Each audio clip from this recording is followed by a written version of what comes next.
East Coast Bias Boys here on FanDuel TV. We enjoyed our little summer siesta, and now we come back on FanDuel TV and, of course, on the Ringer Gambling Show with breakdowns of two very juicy divisions to talk about that are near and dear to our hearts, the AFC East and the NFC East. We welcome in Raheem Palmer, Joe House, John Jastremski, and fellas, I got to apologize right out of the gate. I am in the Spotify Full World Trade offices, beautiful offices, great hospitality, but the best we could do is these headphones, House, that are out of 1975. So I look like I should be playing Black Water by the Doobie Brothers instead of breaking down the AFC and the NFC East with you, but hey, it is what it is. Come on, it looks like a podcast professional right there, ready for prime time. Come on, JJ, don't sell yourself short, buddy.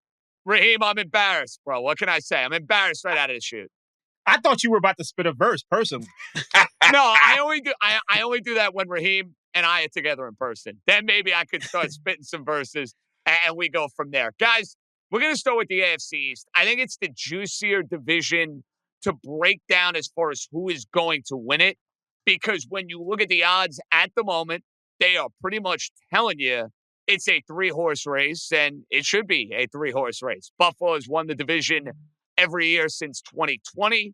They are ever so slight favorites at plus 165.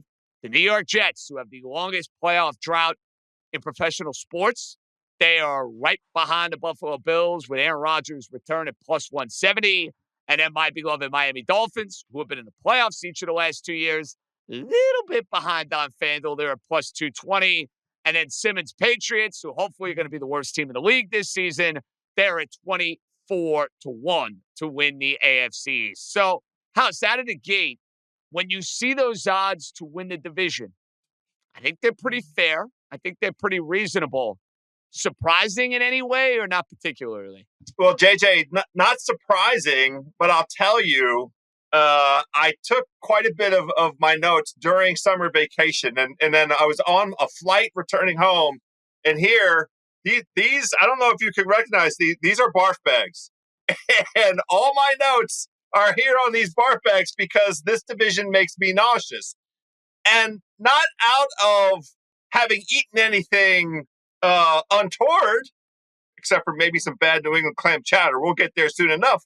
But really because of how uneasy and unsettled I feel about the direction that this division is pushing me, which is straight to the New York Jets. And I can't believe it. And we will get to break this thing down.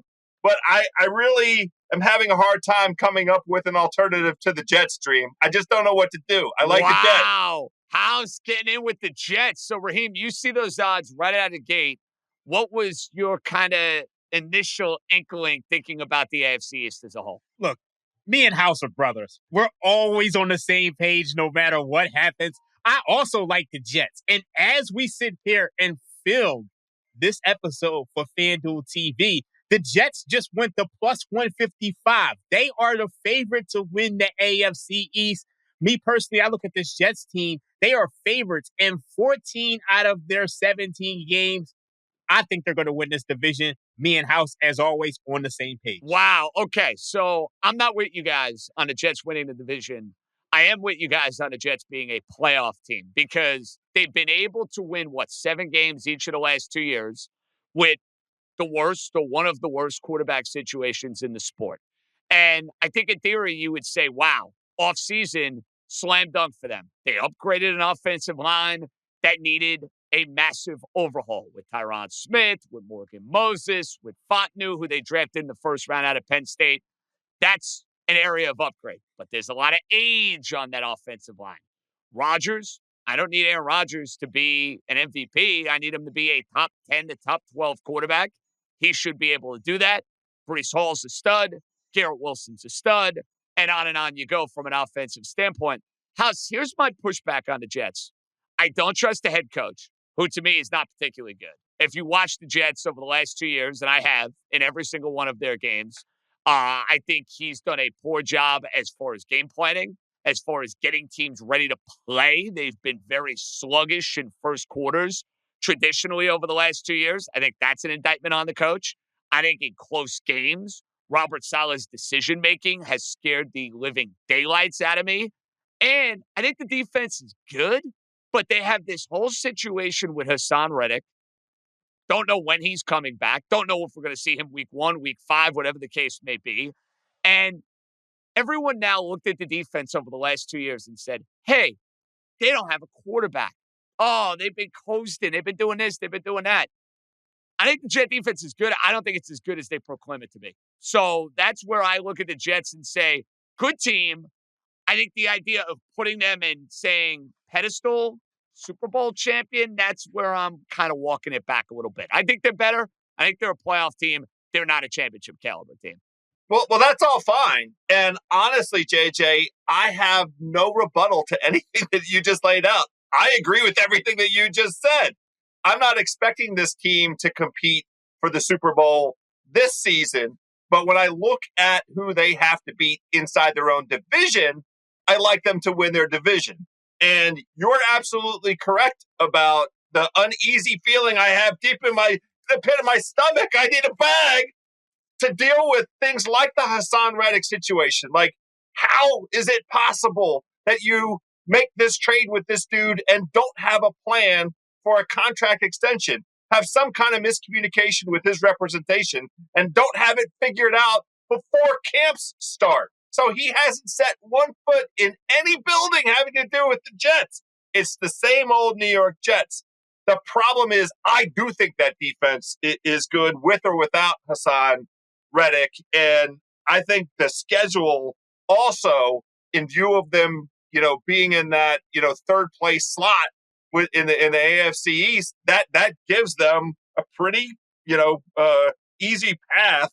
They have a top 5, front 7, depending on Hassan Reddick.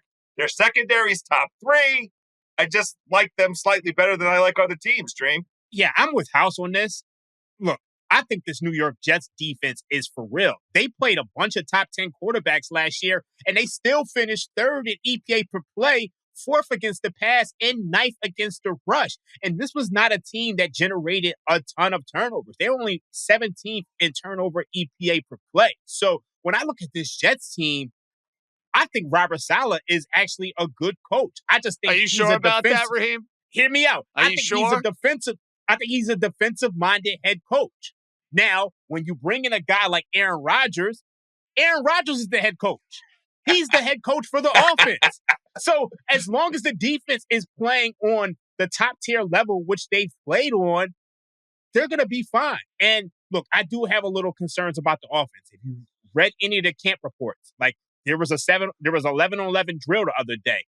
Aaron Rodgers was 11 of 27, and the offense really struggled.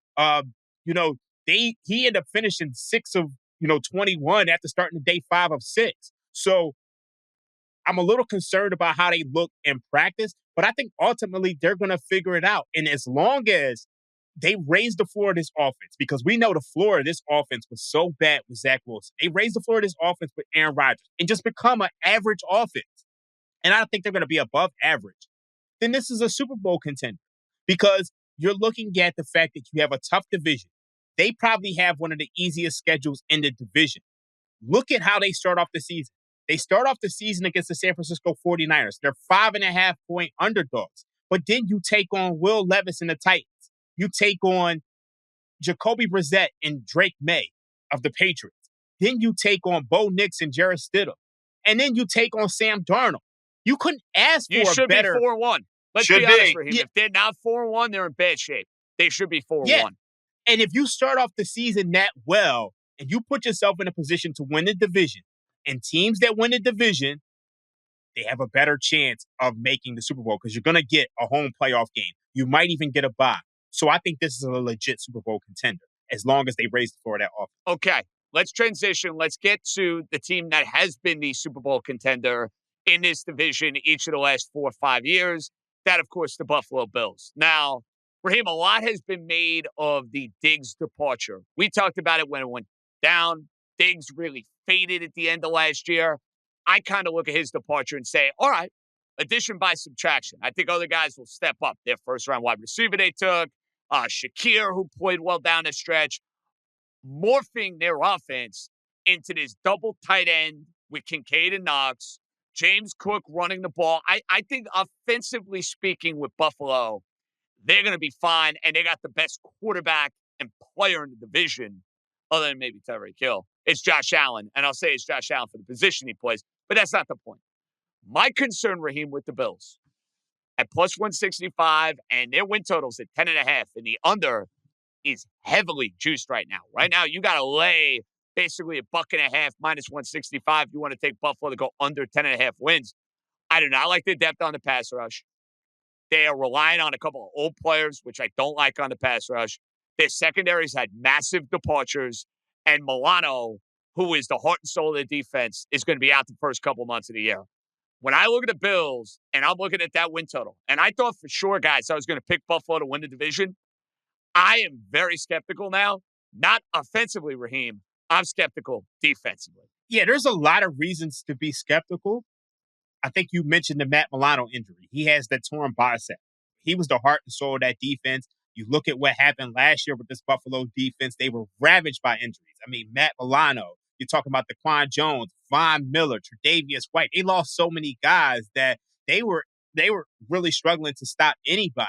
Now, coming into this year, you're talking about a team who has the most difficult schedule of opposing defenses. And when you lose Stephon Diggs, you have to wonder who's going to step up. Now, they brought a lot of guys in. Obviously, you have Khalil Shakir. You have Keon Coleman. You have Dalton Kincaid. You bring in Curtis Samuel.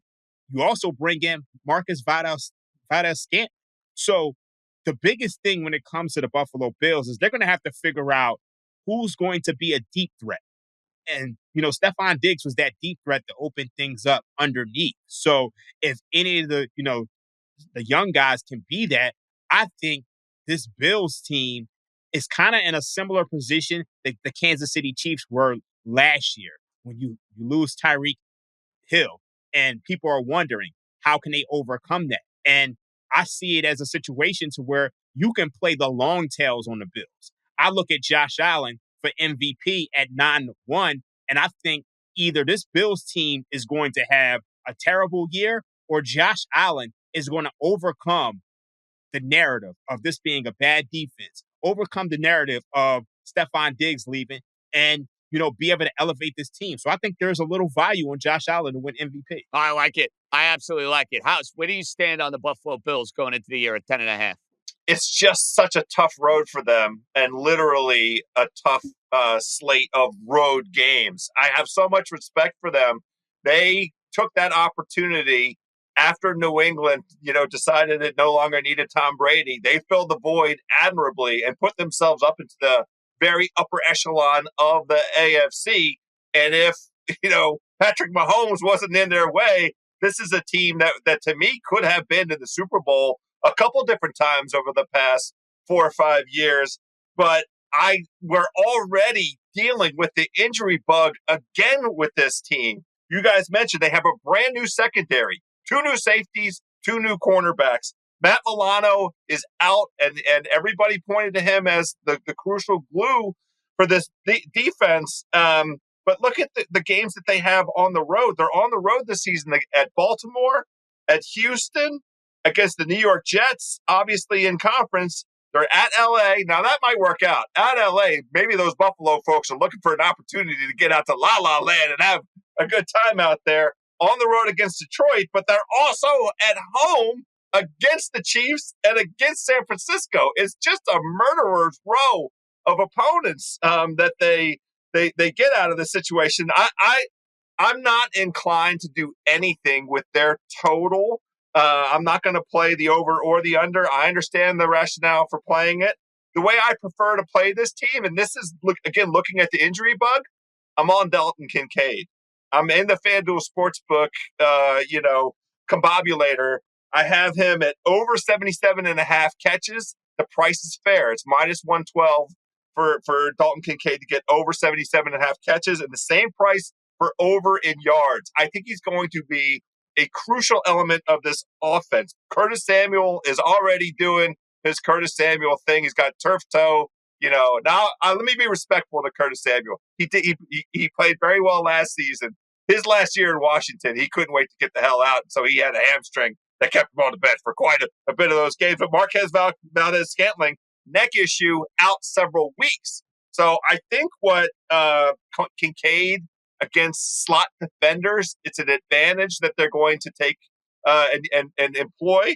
It's a run first offense, but I like the 12 personnel and Kincaid going out from the double tight end situation, JJ. I like that. Listen, I think Kincaid's going to have a monster season, like the over for receptions, like the over for yards. Raheem, quickly here. 10.5. You are not playing this either way from an over-under standpoint? I'm not touching this at all. I think, it's priced very properly. When you have a top-tier quarterback like Josh Allen, it's tough to really go under this. It's juiced at -150. I'm not laying that. No way. Not with that quarterback. Yeah. That's the thing. I think Buffalo has a lot of problems. I think their quarterback is good enough to overcome a lot of those problems. And I don't think it's going to lead to a Super Bowl type of season for the Bills. But I kind of think with Allen, it's almost one of those, you got to just keep picking him to get into the playoffs because it's what he's done basically each of the last 6 years he's been a quarterback. All right, fair enough. So we're laying off. I'm right there with you guys. I'm not playing the over for the Bills, not playing the under.